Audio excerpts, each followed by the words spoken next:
Hi guys, welcome back to Spotaria channel. So today in this video I'll show you how to enable or disable data roaming on iPhone.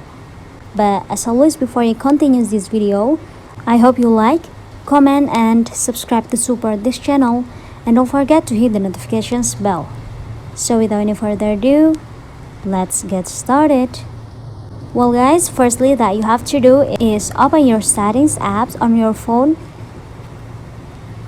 and just go ahead to cellular option.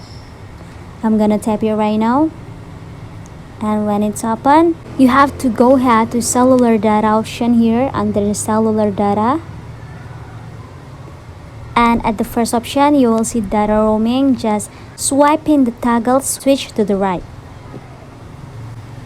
and yeah, when it's turned green that means it's enabled.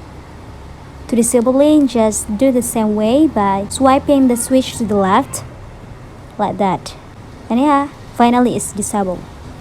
So yeah guys, that's all. I think it's enough. Thanks for watching this video.